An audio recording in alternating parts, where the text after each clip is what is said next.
everyone, welcome back. My name is Kevin Yoder. I'm a Bob Proctor consultant and mental conditioning expert. And what that means is I use science and psychology to help people achieve their most elusive professional and personal goals. Goals in business and personal goals. We left off with the last lesson that I help clients with through the program of Thinking into Results, and it was called The Secret Genie. The Secret Genie, actually what the title of the video was is why some people are successful or act successful and others are not. But we shared the concept of the Secret Genie, which is essentially the mind-body relationship. The relationship between our conscious mind, our subconscious mind, and our body. And how our subconscious moves our body into action. And I shared with you that that's actually the secret. The secret behind why some people act successfully and then get the results that they're seeking in their life. And it starts out, as I shared back with the first video on this, was lesson 1, which is a worthy ideal. It's the idea that we set a big goal, something that's outside of our normal reach. It causes us to stretch, it causes us to grow, it causes us to step into greatness and to find something within us that we did not know existed. We walked through the knowing-doing gap, which is the difference between knowing and doing. And now we're walking into something that is profound and powerful. We're going to talk about our intellectual factors today. We're going to talk about the trick to staying in charge no matter the circumstances. I will tell you that, and by the way, this video is being done right around the time that COVID-19 still is a part of our lives. Some states have released quarantine, and here in Michigan we still are in quarantine to some degree, but nonetheless COVID-19 has rocked the world, and this is when this video is being shot in May of 2020, in case you're catching this later on. But the reason why I share that with you is that amid this is the lesson that has kept me focused and kept me staying in charge no matter the circumstances. And if someone doesn't understand this is why so many have not been in charge, because when we don't have this blueprint, if you will, we will default to the level of our training. You've heard that before, Navy SEALs, we default to the level of our training. In sports, we default to the level of our training, meaning in a crisis situation, we will always default to the level of our training.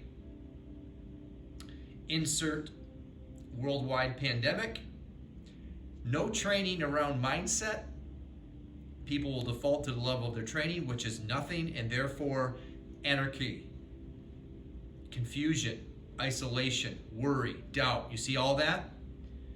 And this lesson will teach you how to not do that, how to stay focused and stay in charge no matter the circumstances. If you're interested in knowing how to do that, which means that if this happens again, you'll be ready. If this happens again, you're going to rock on forward with your goals. If this happens again, or even right now, you'll know what to do.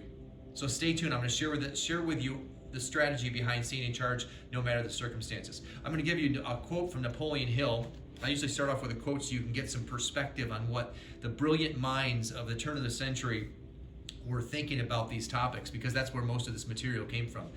Napoleon Hill said about this, he said, an educated person is not necessarily one who has an abundance of general or specialized knowledge. An educated person is one who has so developed the faculties of their mind that they may acquire anything that they want or its equivalent. And that what we're talking about are the higher faculties, the intellectual factors, these higher faculties that we're going to get into today. And this is what happens. So we're all most of us have been programmed. The masses, we've been programmed, and we talked about the 5 senses in the last lesson. We've been programmed to operate from the outside in, using our 5 senses. If you recall, the stick person, which is the genie, it's that visualization, that image of the mind-body connection. But at the top, we have the 5 senses: what we see, what we smell, what we taste, what we hear, and what we touch. Now, we've been taught to take in the outside world and allow that to give us feelings. How we feel is based on what we are observing with our senses. But all great leaders have all agreed throughout the ages, and they've disagreed on virtually everything else, is that we become what we think about. And so deep within this concept of staying in charge, no matter the circumstances, inherent in here is this concept of thinking from the inside out. From the inside out, instead of from the outside in. I shared with you yesterday the universal poverty strategy, which is thinking from the outside in versus the universal wealth strategy. You can see up, down, in, out. It wasn't until I was getting ready for this video did I realize that there's a movie, it's a cartoon, animated, I think it's Disney, Pixar, that with the title Inside Out. I mean, you start to think about what they're doing there. What is the inside out? Well, they're talking about the subconscious programming. The entire movie is based on these little characters that represent subconscious programming in those children and the people that they're trying to control. So go back and watch the movie, you know what I'm talking about. Okay, so all great leaders have agreed that we are controlled by our thoughts. We become what we think of. And so in order to control our thoughts, we must think from the inside out, and we must use our higher faculties. I will introduce those to you today. Our higher faculties, we're the highest form of creation, and we have these intellectual faculties. They are perception, will, reason, imagination, memory, and intuition. And some people actually are using these higher faculties without actually knowing that they are.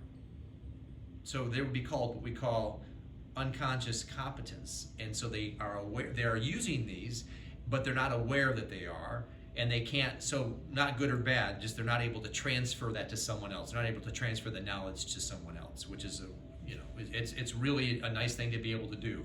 Okay, so some people that have that, and they don't know they have it, but we might observe them, and we might say that that they're special, or that they have something unique or some talent. But the thing is we all have these faculties, and some just have honed them in.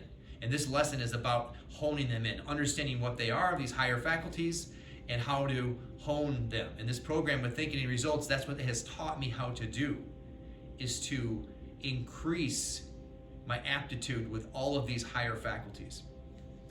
So the challenge is this, is that as children we are programmed to think from the outside in. If you think about this, our parents, will you look at this? Listen to what I'm telling you. Do you hear what I'm saying? So those three things there you hear over and over again as a child. Will you look at this? Listen to what I'm telling you. Do you hear what I'm saying? Over and over and over again. That's the outside in. But they didn't say, Billy, here's what I think you should do. Go inside, use your imagination. Don't observe what is, but simply ask the question, what do I want? Then use your creative imagination to think that up, which thereby stirs up a certain emotion, which then creates a vibration in the body, which then allows you to set up an reaction component with the universe, and you'll begin to attract to you people, circumstances, events to your life that you are desiring. You see that? It's not exactly what happened as children. So our higher faculties, this is what separates us from the animals. You see, our animals, our dog, I have a little dog at home, and she certainly, little Jackie, she bites me in the nose, she chases after a car, she runs after people because she's operating off of her five senses, what she sees, what she smells, what she tastes, and what she touches, these five senses. But we're talking about going above that. See, this is what separates us from the animals. The challenge with the five senses and the way that people operate is there's something called the report card syndrome. And what it is that when we're going through school or we're a salesperson, we're looking at that report card as what is. It's right in front of me, it's black and white, I got it right now. And so that's what the child would use as their way to decide how they're doing. But that is nothing more than a record as what was going on in their mind, a couple weeks back when that test was taken. You see, it has nothing to do with what is possible. And furthermore, that begins to impress on that child that that's as far as they can go, because the report card will tell a story to them and they'll begin to believe the story. The only limitations, and this is where the higher faculties come in, if we understand this, the only limitations that we have are imposed by ourselves. They are self-imposed. They are self-imposed. We need to not look any further than all the great advancements that we've ever had, all through the ages, the result of a small group of people that have tapped in their higher faculties. They did not look at what was, They asked the question, what's possible? They began to become emotionally involved with the idea. They used their imagination, they used their higher faculties, and they began to draw unto them the ideas that they needed, the people, the circumstances, and the events. The spaceship, electricity, this is all used. Edison is famous for using his imagination to conjure up a concept which he then began to become emotionally involved with. The iPhone, space travel, all of it was based on this concept of the higher faculties.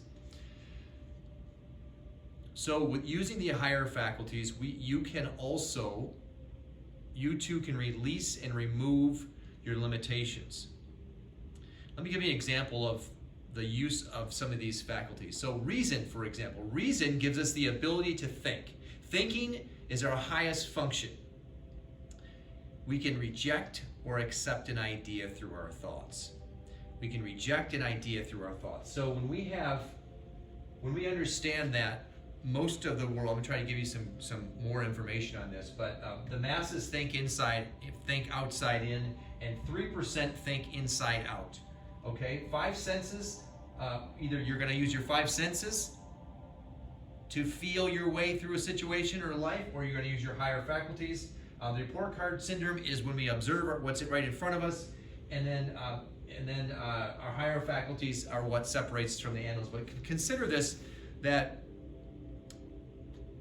when we think a thought, we are allowing that thought to flow into our consciousness.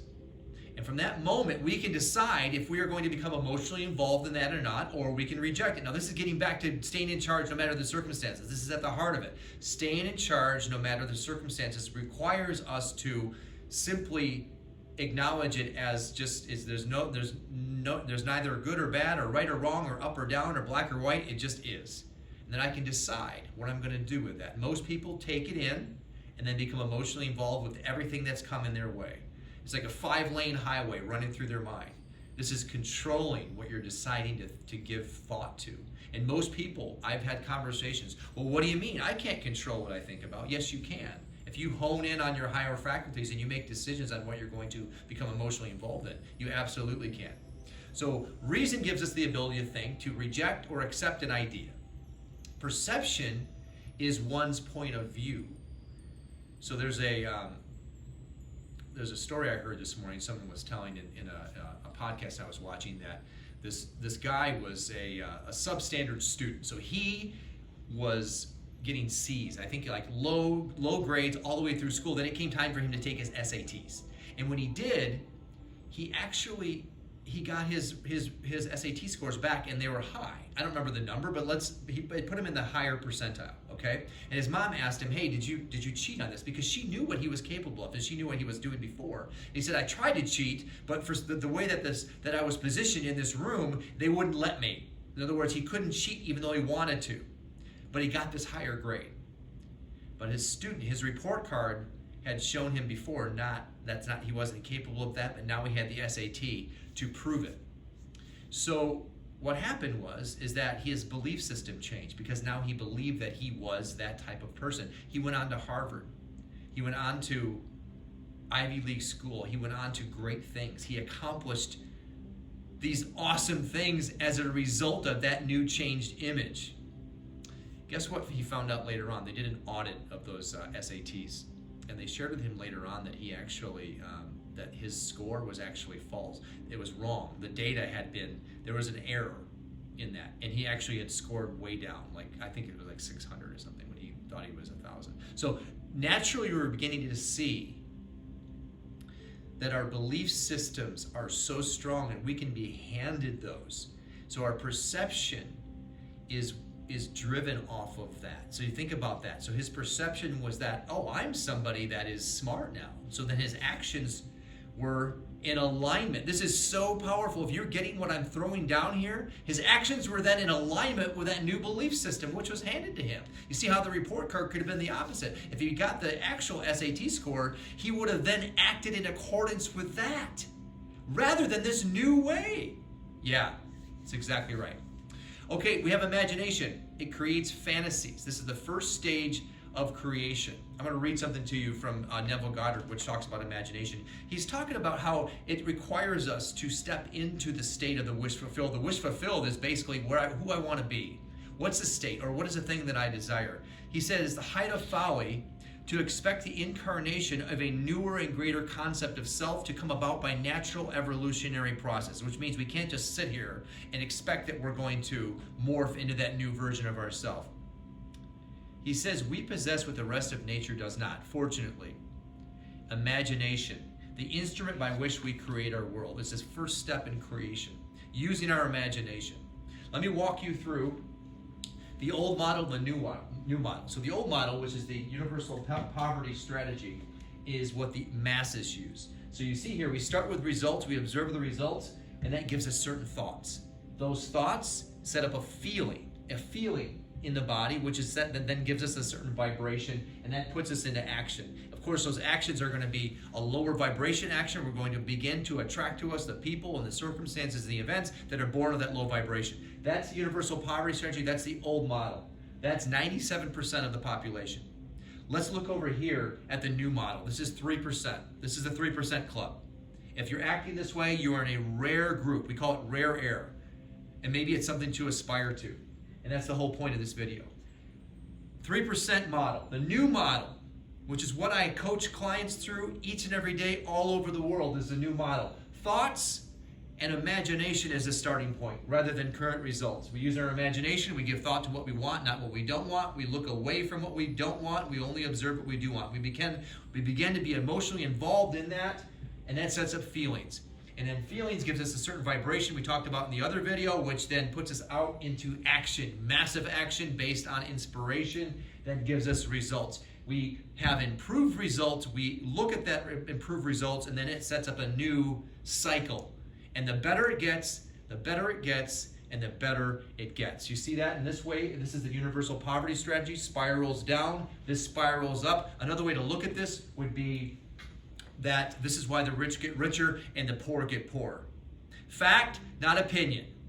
Fact, not an opinion. This is not a political message here. I'm sharing with you the truth. This is exactly why. And so now that we know, we can do something about it. The old model needs to be removed, and we need to step into a new model. Thinking in results is not an improvement concept. It's not an improvement blueprint. It's a removing of the old model and then replacing it with a new model. Not something we've been taught in school, which is a challenge, but something that is available. And I didn't learn it until about 1.5 years, 2 years ago. This blueprint, this model, this mentor that has taught me everything that I'm sharing with you here. If you find yourself stuck in business, stuck meaning you haven't grown. We're either growing or we're dying. If you're not advancing or moving forward or expanding, great business is meant to expand, not stay small. If you're great in sales and you're helping people and providing value, then more is better than less.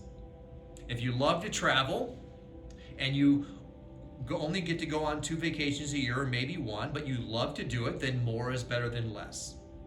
See, this is where the wheels fall off when we're having conversations around money. If you want more money and you're not earning enough to be, do, and have all the things that you want, and you're being honest about it, you're stuck there too.